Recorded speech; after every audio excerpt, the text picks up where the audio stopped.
I'm doing fine. So leave me alone, so leave me alone, so leave me alone. I'm doing fine. So leave me alone, so leave me alone, so leave me alone. I'm doing fine. So leave me alone, so leave me alone, so leave me alone. I'm doing fine. So leave me alone, so leave me alone, so leave me alone, leave me alone. Zach Burns and Terry Holloman. Burns and Hollow. Hey, what's up, Terry? Hey, what's up? How you doing? I'm Burns. good, man. How you doing? Burns isn't my real last name. What's that? Burns isn't my real last name. I know. I just wanted to say Burns. It sounds so good to say. Yeah, that's why I picked it for my fake last name. It is fun to say. And my other last name is complicated. I'm proud of my other last name, but for the sake of the audience, I decided to switch it to Burns. Right. We have a guest tonight, Terry, and this is the first time he and I have spoke, actually. Although I've been aware of him for quite a long time. My understanding is that you two, because Terry Holloman is friends with everybody, already know each other. Jose Moreno, thank you so much for joining us. Yeah, thanks for having me, guys. About time Terry invited me somewhere, though. What are you talking about, man? I don't got nothing to do. I'm going to invite you over to come babysit these kids. How about that? Ooh, I think I'm going to be busy. What's that pay? What are you paying for that? Pay? $20 an hour? Do people get paid in 2020? Plus refrigerator privileges? Do people get paid in 2020? Yeah, we should just like go back to a barter system. Like I'll watch your kids, Terry, if you teach me how to return a kickoff. That seems fair. And we'll get Jose to kick it. Yes. Jose, you're a man of many hats. I can't. Yep. You do PR. That seems to be your primary thing. But photography seems to be your passion. You know, reading more about you, it seems like you really like taking pictures is what really fuels you. And tonight you got to bounce a little early, and I get it. Some of us leave the house to go take pictures of our Seattle Sounders. What is it about photography that actually carries that passion for you? Well, so yeah, first off, thank you for having me on. Thanks, Terry. It's always good to do anything with you, man. You know that. I've had an opportunity to do photography at big events as a way to not have to interact with people. It really allows me to be and perform my function of my role while being in the stadium, while at the same time also helping other people. Photography started off for me because one of our photographers got injured on their way to the game. So I do some sideline reporting as well.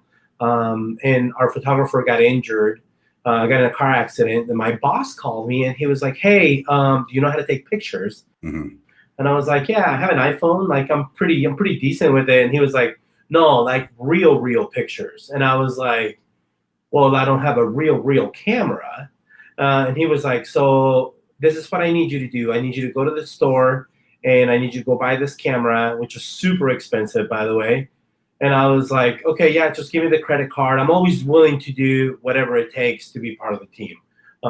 Terry can attest to that. I'm willing to, ride. I'm willing to do recordings. I'm willing to go out and hustle just to make sure that, that the team wins.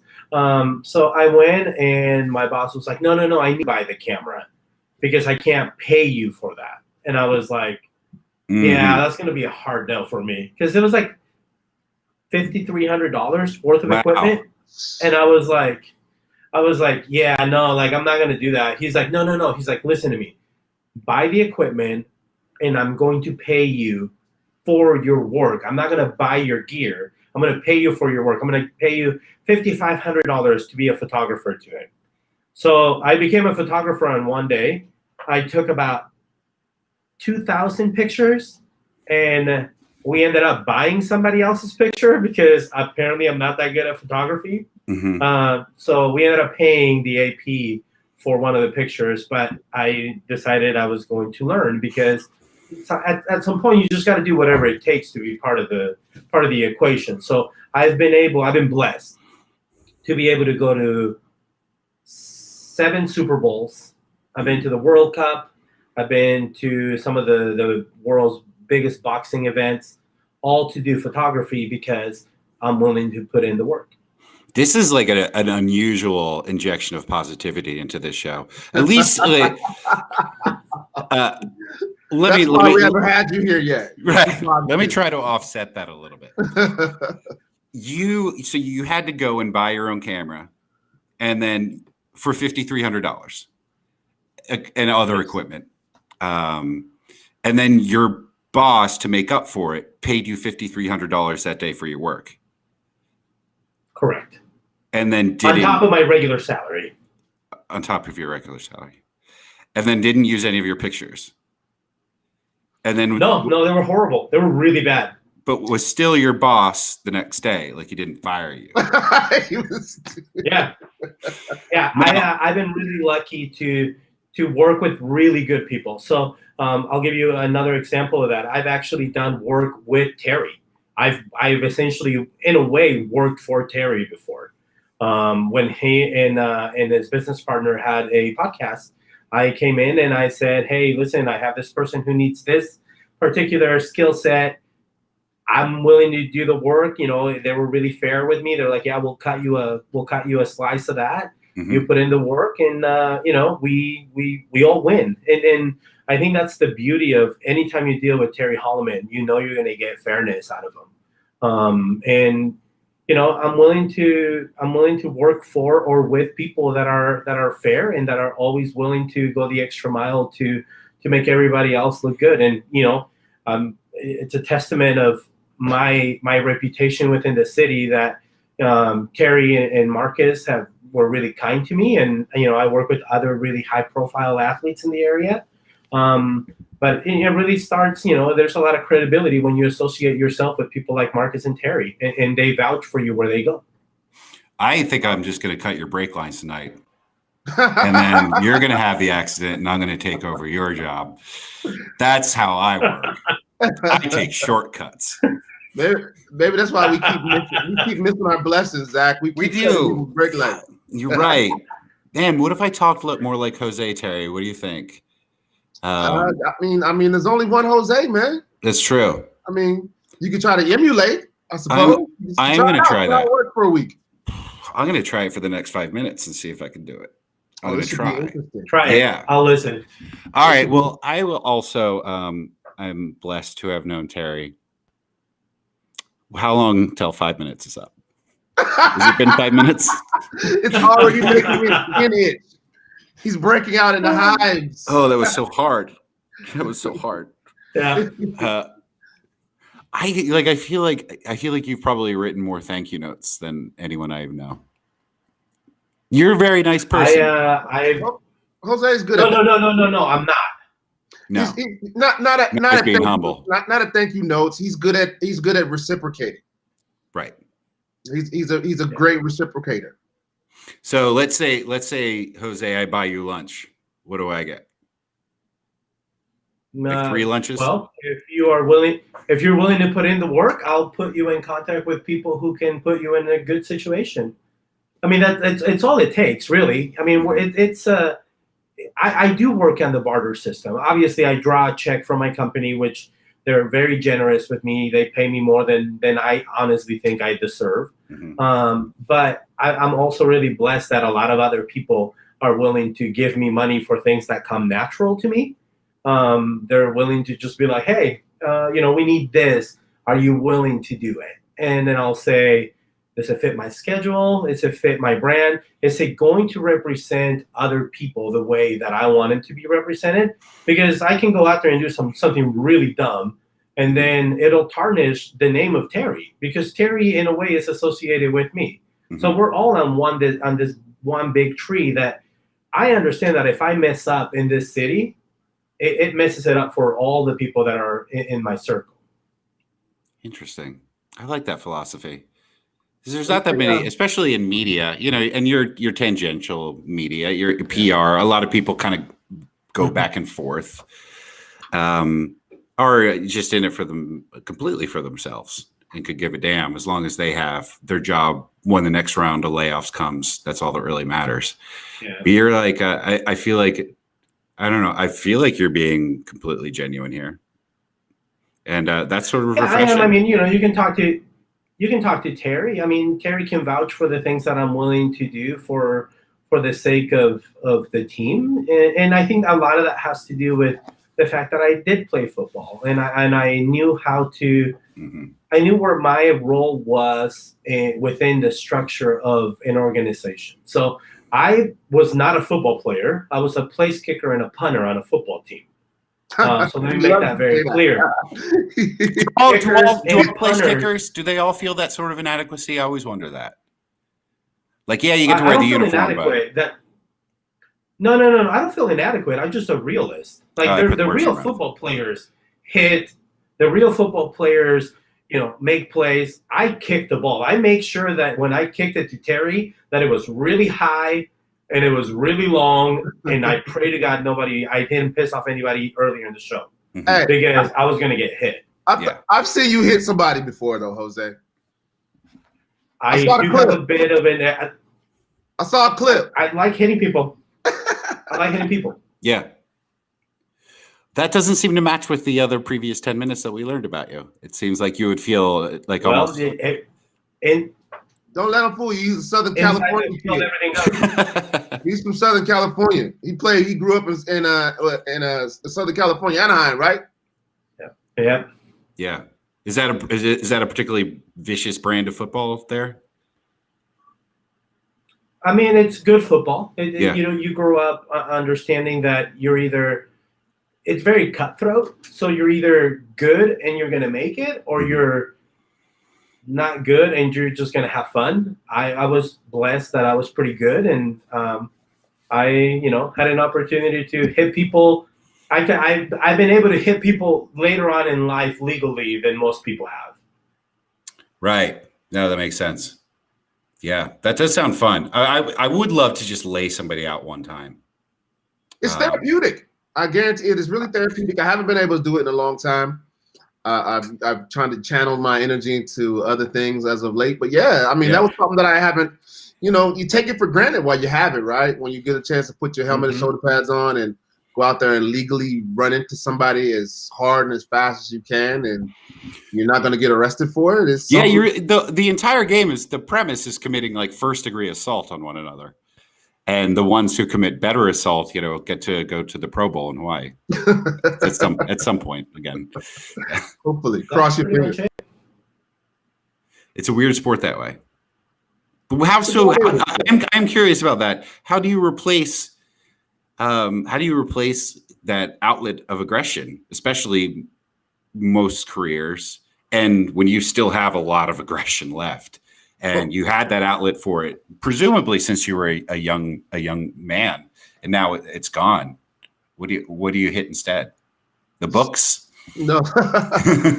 So for me, I'll be completely transparent, because that's what we do here in the anarchist jurisdiction. Mm-hmm. Pretty transparent. I had a hard time, and I would venture to say probably 90+% of ex-collegiate athletes, especially Division I collegiate athletes, have a very hard time when they leave, because you spent so much of your life channeling your energy into this sport, and you give it 110%. Like, a lot of people don't understand that it's not necessarily like you don't show up in like September and start playing football for a couple months and then you're done. When you play at that high and that elite of a level, it's year round, and you're training year round, and you put yourself completely into it, and it becomes part of your personality. It becomes part of your character. And so, and your identity. It is your identity for sure. It's your identity, especially if you come from places that are really football rich, like Southern California, like Texas, those states and those places, that becomes your true identity a lot of times. And so, and your identity is oftentimes violent, just being violent on the field. And so when you're done and you don't have that, some people fall into some deep depressions. Some people fall, you see guys that get into legal trouble, legal issues. unless you find something to channel that energy into, sometimes that's positive. Like sometimes you'll see guys that become businessmen, like super entrepreneurs after they're done. And that's because they're channeling that energy into something that's productive. That is such a great way to describe it too. So like I said, I kid around that I wasn't a football player. I was lucky enough to be on some really good football teams. And for me, the hardest part to replace, it wasn't necessarily the physical aspect of it, because while Terry and I played on the same team, we played absolutely different positions. Mine was more of a, if I'm called on, go out there and just kick a ball and just, get off the field, don't hit anybody late. For me, the hardest thing to replace was that sense of reliability. And I think that's why I'm really good at my job, because my company and my clients rely on me to deliver at the push of a button. So for me, channeling that need of success, and understanding that for me, success comes in increments of 10 to 15 seconds, I was really lucky that I was able to find PR and reporting. And that's the same feeling that I get when I get a really good picture. I get a really nice picture. I take a look at it. I go, okay, I'm going to save this one. And then I continue shooting until I get the next one. Yeah. So you're able to just measure those, like you said, incremental successes and feel satisfaction. That's positive. God damn it. This guy's winning me over. Like I might just be a whole different person. Be like, what would Jose do? I mean, even I can bring out my old WWJD bracelet because like all the initials, Matt. Yeah, finally that weekend at Christian camp is going to pay off. Yeah, Jose. I have to say, I'm not often swayed by people who are speaking the way that you speak, because I usually think they're full of baloney. But I sense this authenticity to you. And I'm not going to say I'm inspired, because, again, you are just a place kicker. But that's the spirit right there. I got to tell you a funny Jose story, though, real quick. Please do. It's a funny Jose and a Terry story. And it's just how things, like when you build these relationships, and how things can come together like in a heartbeat. Anyway. It was last year. It was a Sunday afternoon. I'm in my shorts, t-shirt, kick back, watching football. I'm watching the Seahawks game. I'm just not thinking about anything other than watching the Seahawks game. And it gets to be like around, I think, halftime, maybe third quarter. And I look down at my phone, and Jose's calling me. I'm like, I wonder what Jose want to talk about right now in like the third quarter of the football game. I pick it up. And Jose's like, hey, what's up, Terry? What you doing? I was like, nothing, watching the football game. Hey, you want to come down and be on King 5, the fifth quarter with Paul Sylvie, like after the game, to talk about the game, because Walter Jones is stuck at the airport and he can't make it. I'm like, you serious right now? He's like, I'm dead serious. Mm-hmm. I'm like, okay. How do you, like, what do you know? Yeah, no, so I got up. Yeah, we'll go on TV instead of not going on TV. Yeah, I'll do that. Yeah. But dude, it was like I said, it was like halftime. It was halftime. So you got to rush down there. And so I just hopped in the car and drove from Snohomish to Seattle. Jose was at the front door, King 5, and we rocked that thing, man. Yeah. He's like, hey, here you go, T. Here's an opportunity. And I think the thing though that needs to be said about this is what I did was easy. What he did was hard. He represented me in there, right? So at the end of the day, I'm only going to call the people that I know that are going to make me look good. Mm-hmm. Because if I don't think you're going to make me look good, then that tarnishes the name of other people that I may have, be able to give an opportunity to down the road. Yeah. So all the credit goes to you. Jeez, look at you just told this story, Terry, where he got you on TV and he throws it right back and gives the credit back to you. Who is this man? Who is this mystery man? Jose. Jose. For the record, though, I don't work for King 5. So yeah. Because sometimes I'm a little controversial on social media, so I want to make sure that we know that you don't direct your anger at King 5. Oh, I assumed all your retweets were endorsements.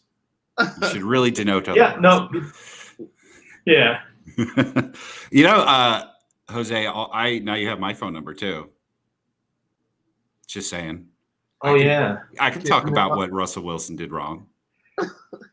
Yeah, but there's something that's missing, and it's usually around in the upper area. You got to be aesthetically pleasing, and Zach, you're not it, bro. Jesus. Oh, come on, Zach. Feelings hurt now.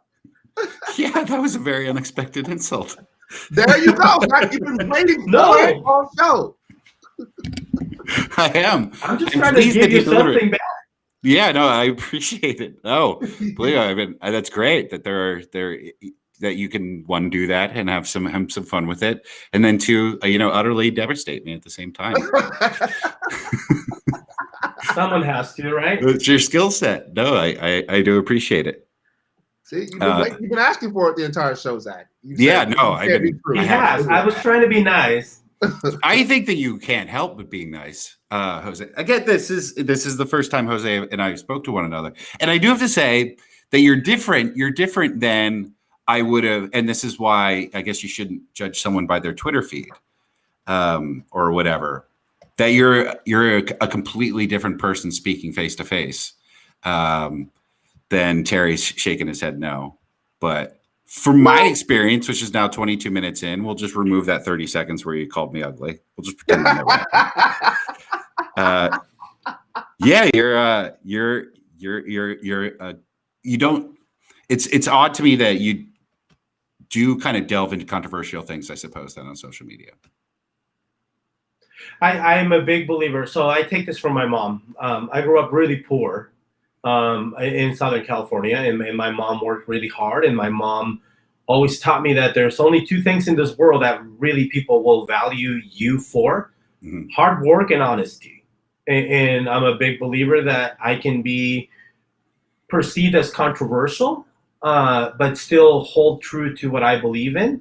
I'm very politically leaning in my social media presence, and I believe because there's not a lot of people that look like me in this space, and are willing to risk a lot of the blowback that is presented to you when you speak out against police brutality, when you speak out against racism, when you speak out against the Mariners being absolutely super racist and getting rid of all their Latin players, when you speak out against the police beating innocent people, or, are you ready for the twist? Or when you speak out against people being absolutely complete jerks to the police.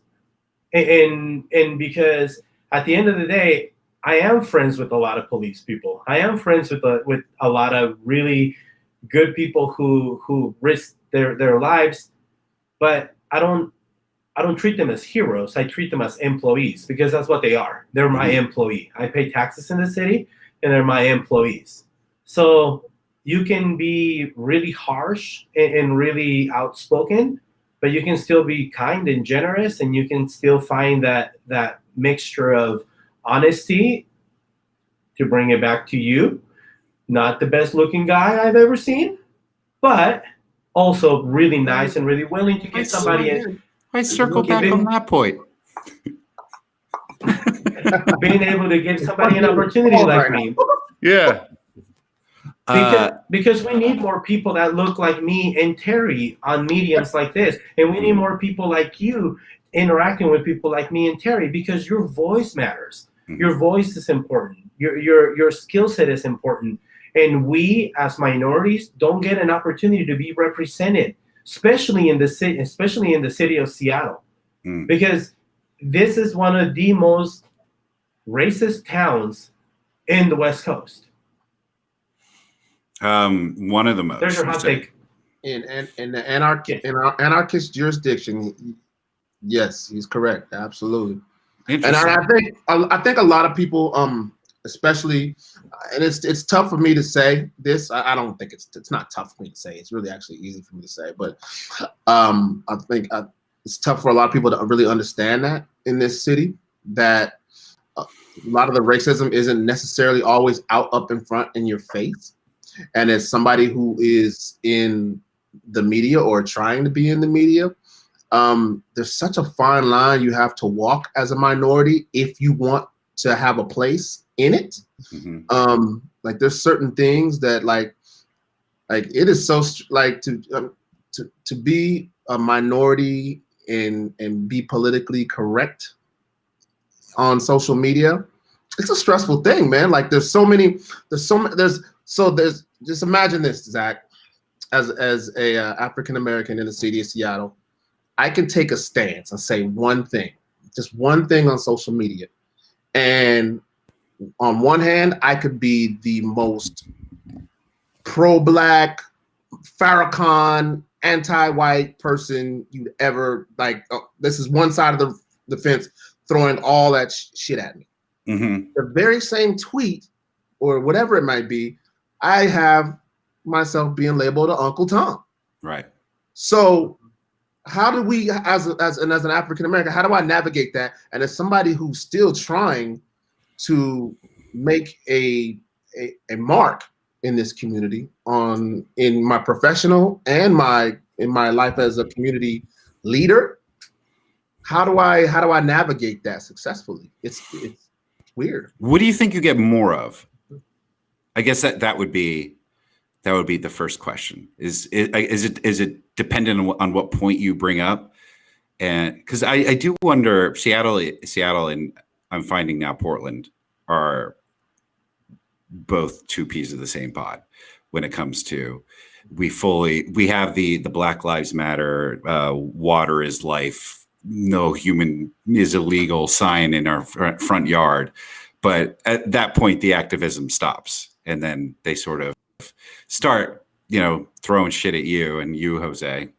But I'm curious what you get more of. And obviously, I'm guessing the people calling you Uncle Tom are also Black. Oh, yeah. And not too many white people say that to me. No. Well, Uncle Tom was like a good character. Uncle Tom was very helpful.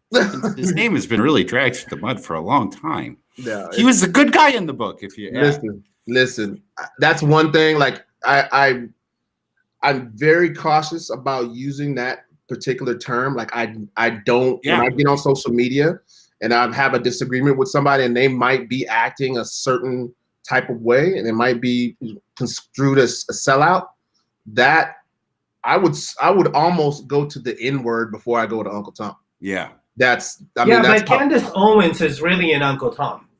Yeah. Is she though? I don't know, but why? Oh yeah. Why is she? To put it in PR terms, she has done a lot of the service, not only for the Black community, but for the brown community by allowing her rhetoric to become almost a flag for the racist white community to be like, well, she's with us. She understands that. At the end of the day, I don't want people to be, I'm all pro-Black. I don't want people to be, I'm all pro-white. I mean, most of us are dating interracial couples or are married to interracial couples. At the end of the day, I think the most important thing is you can't go on the negative when it comes down to situations like this. And I feel like Candace Owens really does that. I also feel like there's a lot of misinformation that she spews that much like fake Christianity, my issue with fake Christianity, and you'll see that a lot on my Twitter feeds. My issue with that is not necessarily the person that's being fake, but the people that actually need a voice and need Christ or need, Allah or need some sort of religion, are not getting and are being turned away from that particular step they want to take forward in their lives because they're finding somebody who is absolutely just being super fake, and that's her. You think so? You don't think there's any genuine core beliefs that she's espousing? You think she's playing a character? She found a niche, and now she's going to exploit it for cash. Yeah. So that's I believe that. What if she really felt this way? Would she still be an Uncle Tom? She might be even a bigger one.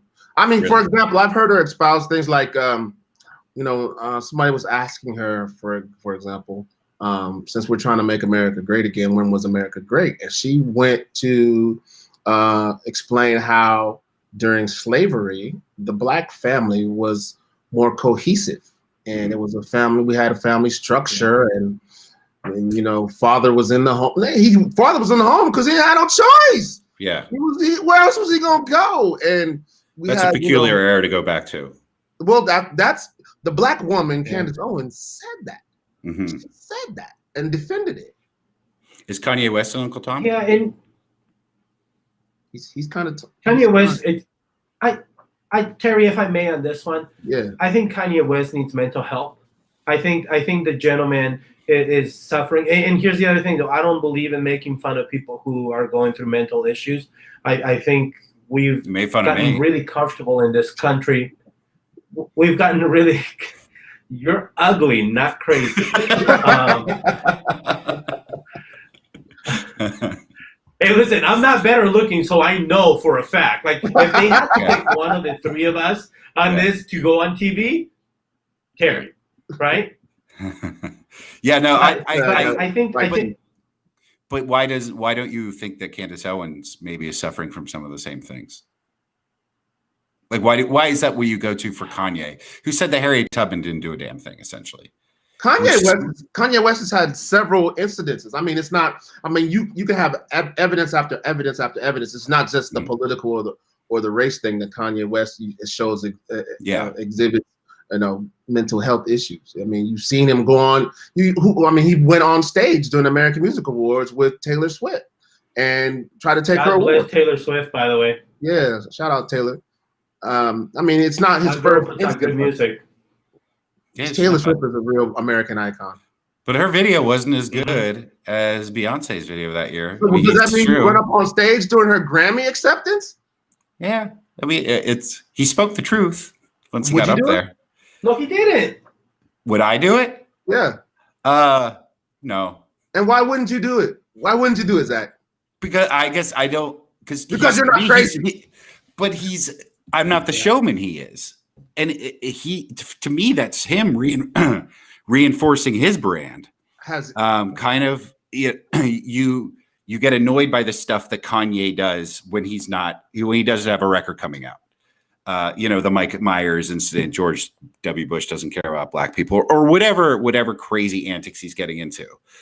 And that keeps attention on himself as like this sort of genius, but off kilter, certainly a loose cannon.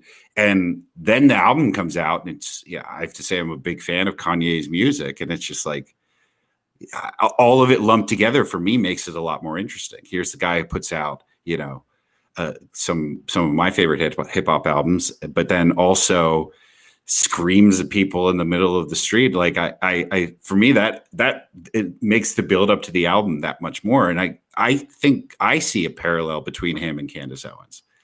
But if I may, though, if I may, I think that the one key thing here you may not see from Terry in mine eyes, and I hope I'm speaking for Terry during this portion, is that for us being minorities, that's what we get tagged with, right? So for us, it carries more than just the artist. For us, it's a representation of the culture. For us, that's fair. We have to be twice as good. We have to be twice as good to just be in the door. I mean, Terry's one of the best TV people in the city, and he doesn't have a job in TV, right? You're a great radio person. I enjoy listening to you, and now you're in Portland. So at the end of the day, we have to be twice as good to be just as good. And when people go out there, you're right, he's a master manipulator.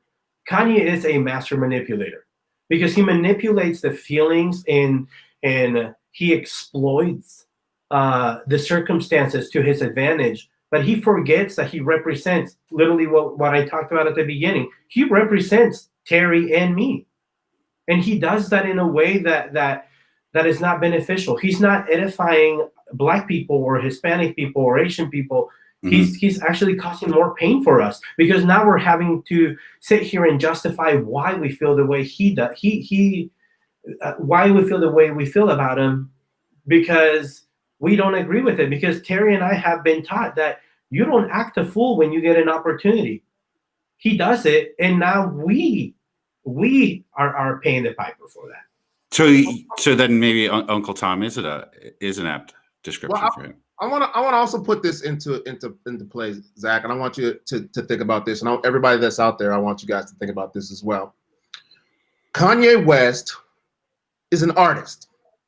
He's a musician. He makes incredibly good music over the course of his career, right? Candace Owens is a political pundit.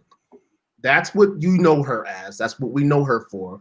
We think she's supposed to be some scholarly, voice when it comes to policies and things that go on in our country politically. So why is it that we actually can compare the two? Like, why do we go to Kanye West when we want to know his opinion about the government or about public issues or things like that? Why do we go? There's a riot going on in Mobile, Alabama. Let's contact Fred Durst and see what his opinion is on race relations in America. Or, I mean, it doesn't happen. I mean, is there anybody else that we reach out to, like, as far as in that realm? I don't think Kanye waits for people to ask him. He just tells you. What I'm just saying, suppose it was like some rock and roll singer or whoever it was, and they just espouse some crazy ideas that you lump them in the crazy idea. You don't say, oh, like Ted Nugent speaks for all white people when he says the shit he says. Right? Yeah. No, I didn't bring up the example of Kanye West to the reason I brought it up is that I just see a lot of parallels in the way that I think Candace Owen isn't unique in this regard. She is a pundit who, like Ann Coulter, like Laura Ingraham, like if you listen to them 20 years ago, just like I bet if you read Candace Owens' senior thesis, it was probably smart, well thought out. Just like Ann Coulter's first book, High Crimes and Misdemeanors, it was a conservative take on the Clinton administration, without a doubt. But 3 books later, it's called Godless, how Democrats killed the Lord, because she found this niche and she exploited it. And I think Kanye West did the same thing. Like I can be a hip hop artist or I could be my own thing. And Candace Owens, like, well, I could be a Black conservative, or I could be really my own thing. Like instead of just being Larry Elder, I can be Candace Owen, who's like the really cementing a brand new niche for myself. So I think that they're all showmen. I think Candace is as much of a showman as Kanye, and Candace never ran for president either. Yeah, I was actually just trying to look it up. She's still an Uncle Tom, though. I remember hearing a story about Candace Owens. Saying, she just says racism doesn't exist. We live in a post-racial society. And I was just trying to look it up because I remember hearing not long ago that she actually was involved in a lawsuit years ago where she charged somebody for racism. Yes, it's true. I've been waiting for someone to bring that up. Yep. Yeah. In the not too distant past. We have a lot of those examples, though. Yeah, and here's the thing, though. We need to do better at being and highlighting positive people and understanding that we all have something to bring. There's a really good talk by Dr. Randy Posh, who was the Carnegie Mellon professor, the last lecture where he talks about one of his mentors tells him, if you haven't found something good in someone, give them time. And I think that's very true. And I'm sure Candace Owens, if she changed her ways and became a good person, she would be very, very successful. And she could be a tool for conservatives to be able to go back to what conservatism is. The problem is that's too far gone. We need balance in this country. Just like I said earlier, I'm friends with some cops, and I hate a couple of them. Shandy Cobain, if you watch this, fuck you. I'm friends with some cop. I'm friends with, he's a horrible human being. I mean, what he did to that poor Hispanic man, stepping on his head and telling him he was going to beat the Mexican piss out of him, and the fact that he still has a job, fuck you, right? But also, I'm friends with a lot of cops, and I was at the riots covering them, and I got hit by some freaking Antifa kid with a bottle in the head. And if I ever see him on the street, I'm gonna put him on his ass. Well, you'd never recognize him. Oh no, I have pictures of him. Oh, you do? Oh, yeah. Of Yeah. course. I get Mhm. that. I get that. I guess my final point on Candace Owens is that aren't we really the ones to blame for every time you quote tweet them, every time you ratio them, anytime you lump them together with today's outrage? You're just cementing a new audience for them. You could just it's kind of what happened with. I love the example of Milo Yiannopoulos. Remember him? Yeah. He was like the hottest thing in conservatism for about a year. Like, and every time he would go somewhere and speak, UC Berkeley or whatever it was, he would get more attention by not speaking. And I feel like progressives, one of our biggest problems is that like we highlight people like Ben Shapiro and talk about how awful Ben Shapiro trends like 3 times a week, I swear, because he says something dumb.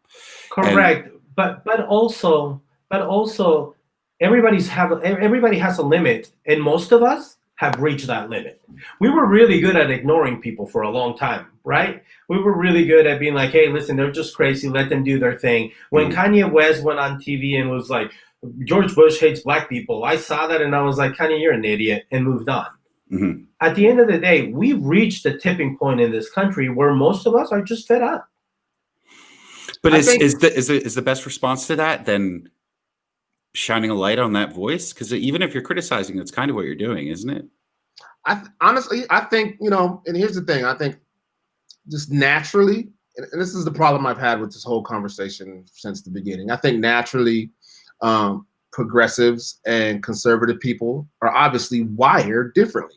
Yeah. So like when they say stuff like, oh, the media is this and that, and I think people become part of the media because they're wired a certain way. They're hardwired most of the time to find the truth, most of the time hardwired to kind of have empathy or feel a certain way. And I think that's why you have people in media and entertainment, because that's what they navigate towards. That being said, I think if you're a progressive person, sometimes when you see people doing these outlandish things and telling these ridiculous falsehoods or just being over the top, I think that insults your sensibility so much, insults your intelligence so much that you feel like the only thing you can do is speak out. And like whereas they might, take to the streets and, with their helmets and their guns and the bats, progressive people like to be like, no, you're stupid, and these are the reasons why. I guess, Harry, the only thing is I often see the stupid part, not the reasons why part. When I see progressive responses, like it's just we got through this November. All right, we didn't tear each other apart. This is the other great thing that progressives do. But we do need to sort of knock that off, because even if it is going to get back to a country with healthy debate, if we do want things to tilt in a progressive direction, there's going to be enough pressure coming from conservatives. I don't think that we need to add any more ourselves. Do you guys both? Go ahead, Jose. And just so you know, I was a Republican for the majority of my life. Yeah. And I voted Republican for the majority of my life. And culturally, Hispanic and most Black people that are grown up in the church tend to lean towards the conservative side. George W. Bush knew that very well. Yeah. Thank you. Bingo. Right there. So this is my question, though, just based on where we're at right now. And I hear what you're saying, Zach. And I hear that sentiment, being floated around a lot right now. Let's forgive and forget. Let's put out the olive branch. We got to make the country better. What do we do in a situation where 40% of the country does not want your olive branch? They do not care. And for the last 4 years, I've been dealing with people who are more interested in owning the libtards or troll. I'm gonna troll you. I'm gonna just give you the most ridiculous arguments, and we're not going to see eye to eye, no matter what platform you stand on. Jose, you want to take a stab at that? I think my thing is that yeah, Yeah. sure. I mean, go ahead. I had a guy follow me on his truck with this Trump flag and follow me out to the exit of the freeway. And so I pulled over and I got out of my car and I whooped his ass. We all have a limit. You are two-sided. We all have a limit. Yeah. No, I'm real. Yeah. Don't do that shit. That shit doesn't fly with people. Yeah. Right? You know, he kept on yelling Trump 2020, and I was like, all right, bro, if you want to do this, touch me, I will whoop your ass. Yeah. We all have a limit. We all want, believe it or not, we all want to be happy and to see our families grow and to find jobs that fulfill us and to find an idea of happiness and hard work and rewards for what we're doing. And a lot of that gets taken away when one side, whether it's the right or the left, are so ingrained that they're not willing to come to the middle and work. And sometimes we just need to bring those people to the middle. Mm-hmm. And it's unfortunate that at times people have to do what they have to do to get there. But in the end, we all want the same. I want Terry's kids to grow up in an environment where they're not out on the street and somebody yells at their dad, Trump 2020, in a way that's intended to be hurtful. Just like the way that when I'm out with my girlfriend or you know, my girlfriend out on the street and we're holding hands, somebody doesn't come up to me and look at me and goes, like, what are you doing with this white girl? Like, I just want to live a good life. I want to give you an opportunity to have the same life and the same happiness that I have. Help me. And that's the real world. And that's actually, how many people do you know overtly are Trump fans, you know, outside of a rally? Rallies to me that aren't real world. Twitter is not real world. And that's why I guess, Terry, you asked about the olive branch. I think that for me, extending it would be the wisest decision. I think Biden would do that. I know that that's not nearly as satisfying for a lot of people as seeing, and he may not be, I don't know what Biden can control and what he can't control. And the thing is, none of us really know what Trump may be facing. It may be nothing. We don't know. We've certainly had a lot of buildup and then have something fizzle before when it comes to President Trump. But I think that if they refuse the olive branch, and I think a lot of them would, the rally goers represent like 1% of this entire country at best. Correct. You know, the real rabid, I wear this red hat to work every day. I have a flag. Like even the biggest rallies are what, 20,000 people? That's nothing. I mean, Dane Cook used to get 20,000 people. So yeah, there's going to be this faction of people that are of the populace that'll never be happy with the left. You know, the libtard saying people. But I think that, as Jose just pointed out, we have so many commonalities that once this divisive figurehead goes away, which is the current president, he's divisive, he's purposely so. And instead of pissing off the people who spent the last 4 years loyal to him, Jose's got to go, by the way. Jose, thank you so much for coming on, dude. It's really good to talk to you. Thank you for having me. Yeah. Sorry, I got to go win some awards. Yeah, he's got to go film the Sounders game. Tell him about me. Yeah. I got you. You know I got you too, Zach. Shut up, you do not. First disingenuous moment. Yeah, I guess I'm steadfast pardoning Trump for everything because Jose brought up the fake Christianity thing. Well, what if you extend an olive branch and they don't want it, then you extend it again. Like let's finally heed the words of Michelle Obama. When they go low, we go high. It's not nearly as satisfying. I get that. I don't but know in the end, right now. What's that? I don't know who I'm talking to right now. When did you become this doggone Gandhi, Buddha, MLK? I'm a crank, but I really don't like hatred. I don't like when people actually stop talking to one another, when they ruin a friendship because of a man or a group of men that they don't even know that they think care about them and share their beliefs, when in truth, the person whose friendship they just terminated, they're the one whose beliefs they actually share. They're the ones whose struggles they can actually identify with. There's always going to be a degree of that. It's a joke to pretend we've ever been a full united nation, for sure. But we could certainly be better than we are now, where families are almost appreciative of the pandemic because they didn't want to get together with their Trump-loving uncle anyway. I get that. I understand that. And I understand the dynamics of it.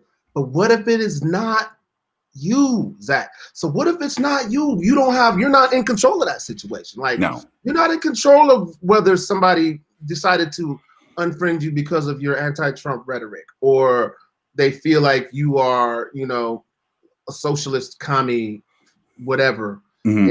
And you want, gay sex to be happening in the streets with children.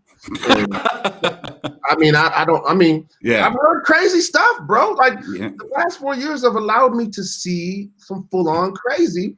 And I did my best not to judge. I did my best not to delete anybody from my friends list for doing any of the stuff that I saw. But people removed themselves from mine.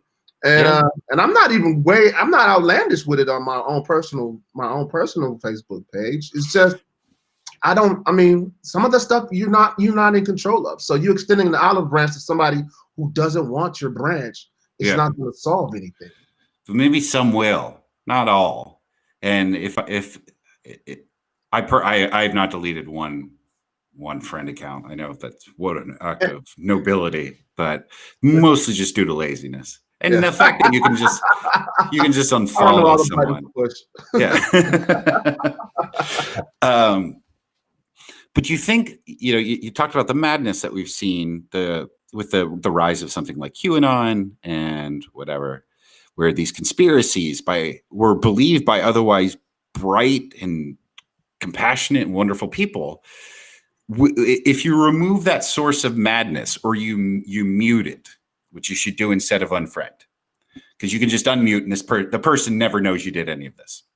If we just muted that madness, made the OANs of the world, the Newsmax of the world, just push them back to the fringe where they belong, I think that there would be this weird return, not even weird, this completely logical return to society as most of us know it, where someone who thought that Hillary Clinton literally beat up a child during her pedophile ring leading days in the bottom of a pizza joint might at some point be like, wow, and the Trump administration was a hell of a drug.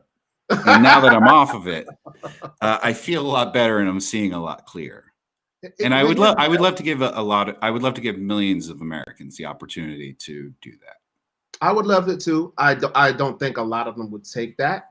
That's because, I think a lot of people have shown themselves that winning at all costs is the ultimate motive here.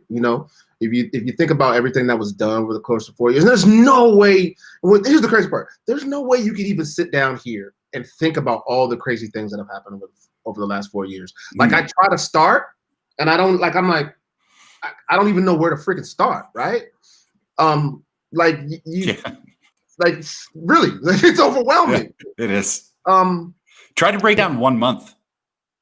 You can't. Like, you really, honestly, you can't. There's no way. You'd have to have a spreadsheet that went for pages and pages and pages and pages, right? But there's some people, and I've said this before on the show, that decided that a lot of those things weren't deal breakers. And here's the challenge. It hasn't been just politics. It hasn't been just like economy issues there are certain things, like in the past, like George Bush, he did some ridiculously dumb things that I disagreed with. Like, I used to laugh at George Bush, laugh like, this dude is ridiculous. Like, but there was never a moment where I felt George Bush supporters hated me. Like, they didn't care about my existence. Like, they could be like, okay, yeah, whatever. Like, and George Bush did some pretty, like, he was involved with some dastardly things. But there was never a point where I was like, I hate George Bush supporters because they're just incorrigible. They don't want to listen to anything I say. They're interested in trolling me. They're interested in, not having the same rights as them. Mm-hmm. They're interested in putting kids in cages, and they don't want to meet anywhere towards the middle of the road. I never thought that about any president prior to this one. Right. And so that's kind of where I feel about the situation. Like, it's not just politics for me. It's deeper than politics. It's far deeper. It has probably less to do with politics than anything else, actually, because most of his supporters are not politically motivated. They're personality driven, they're emotion driven. And I never write off a emotion necessarily as a good or bad reason to make a decision. Like, if your body is telling you if you feel this way, then there's definitely some validity to that. But the reason that their emotions were stirred, and the reasons that they were angry and chose to believe all these really apolitical things, these scandals, the whole brand of fake news and everything, that there was just this Marxist elite looking to take away everything they have, and it's going to first start or eventually lead to a cloth mask, and then we'll get to that. But if you remove that stimulus, like it's like removing the sunshine from a plant. Like, if the sun's here, the plant's going to grow towards it. The sun goes behind a cloud for a couple of days, and the plant sort of moves away from it. In that shitty analogy, Trump is the sun. No, I get it. Yeah. So perfect. If you don't have someone whipping them up like he does, like with his constant tweets, with the way his rallies were, they were never about presenting new ideas. They were telling the rest of the country why people like me, to a far lesser extent, and to a far greater extent, people like you, were making this place a dangerous hellhole to live in. If that's not happening every day, and I can't predict what the next sort of wave of neo-republicanism looks like, but I'm hopeful that it doesn't look like what we just experienced, that it gets back to smart, conservative, defendable ideals and if that happens, if you don't have that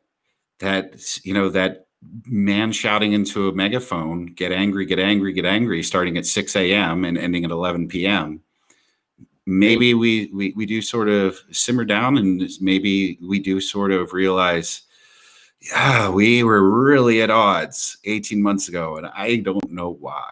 And, I don't expect one of them to say, like, thanks, but sorry, yeah, no one's going to apologize. But listen, maybe they'll just, but hopefully you don't need that. You just realize that they lost their minds for a little while. I can appreciate your optimism right now, and I really think that it's refreshing. I hope that it happens that way. It's Jose inspired. I got to tell you something, though, before we get out of here, just to tell you what I did, because I did a thing this last weekend, just right in line with what we're talking about. Okay. So I had caught wind that they had been having these protests and these rallies so where I live, it's not far from this place called Mill Creek, which is a very yuppie, upper middle class established area, right? Mm-hmm. And so they were having, in the middle of it, they have the town center with a place that's called the Central Market, which is basically like Whole Foods on steroids. And they were having protests there. And they told me that they were going to have a protest on Sunday, anti-mask, and the Proud Boys. Mm-hmm. So the anti-maskers and the Proud Boys showed up in Mill Creek at the town center to protest people wearing masks, to dissuade people from going into the store with masks. Mm-hmm. And they were out with the flags and the protest signs and chanting and screaming and yelling at people. And I went down to check it out. I walked through the crowd, Zach. Yeah. I walked through to see what was real. Yeah. I walked on in, and I have a young girl. She's like my niece, man, that she works at the Central Market too. So I wanted to make sure she was okay. Cool. And I bet nobody approached you. No, nobody said a word. Yeah. I had my I have my smiley. I have a mask that has a smiley face on it. Yeah. and so I turned it upside down. I turned it upside down and put my hood on. Yeah. So I didn't get much conflict at all. What kind of crowd are we talking about? How many you think turned out for that? Oh, maybe 100, 150. Okay, so sizable. Yeah, it was pretty big. For a Mill Creek protest, that's a lot. That's a big crowd. Yeah, but it was planned, and they had security, armed security. They had police on all the exits and in the crowd. So, yeah.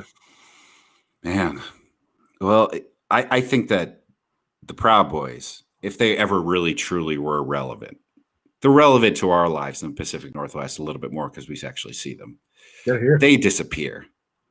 There's no justification. I feel like that people will leave in droves.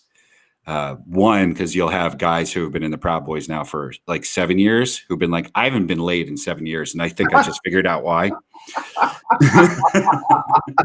Can you imagine? God damn vest I have on. I don't. If I were on a first date, I can't imagine more a humiliating. So what do you do outside of work? Well, I'm in this, in this group called Proud Boys. It's named after a song from Aladdin. It's a crazy initiation, though. We get beaten until we name like 10 different kinds of cereals. It's really fun. And then sometimes we go to downtown Portland and screw with some skinny Antifa folks. And then we all look at each other's guns. And that's an afternoon for me. Yeah. Like, hold on one second. What? I need to be there right now? Right. Okay, I'm sorry. I have to go. Yeah. Proud Boy emergency. I'd rather tell someone I was a furry. I'd rather go to a first date in a furry costume, being like, seriously. I really. Furry, those are the people that dress up in the costumes. They dress up like penguins, and I'm sure that there's gonna be like a furry who's upset, like, don't shame my kink, dude. You're weird. They get like, so they, but they're harmless. Oh, it's a different breed than that. Boy, full sexual end of the spectrum is humanity. No, furries dress up like different animals, and then that's their whole fetish. That's their whole. Then they have, I imagine they have like holes cut where appropriate. I don't know. Although, we'll get out of here. Quick 20-second anecdote about furries. I used to live in Asbury Park, and there was a convention center there, and one late summer there was a furry convention. So the beaches weren't packed, but there were still quite a few people there because it's still in the mid 70s or low 80s. So there's all these people walking around in their costumes as their different animals. And like the kids are going up to them all excited to like hug a duck or a panda or whatever it is. And eventually like the parents start catching wind like, oh geez, no, honey, stay away from that person. Away from that one. Get away from that person.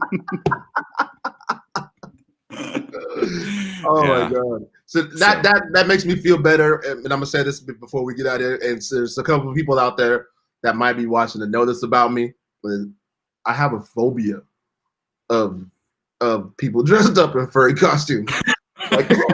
like mascots. Yeah. Oh, really? Mascots. I remember Harry the Husky. Used to try to touch me like at basketball games and stuff like that, and I would literally run. I would run from him like, "Don't touch me, man!" I don't want his fur to touch me. I was so freaked out. I get it. But Proud Boys, Terry is not scared of. He'll walk through a crowd of them. Yeah. I mean, yeah. Good. I'm going to figure out. God, yeah, do that again. If they're out there next weekend, I might. They'll be up there some weekend. Black Sunday. Yeah. All right, dude. Well, have a fantastic Thanksgiving, by the way. Man, you too, man. Tell Pops I said hi and happy Thanksgiving, man. Definitely will. Everybody else have a great Thanksgiving, except for Proud Boys and Furries. I hope you have a rotten Thursday. We'll meet each other up somewhere. Right. All right, see you, dude.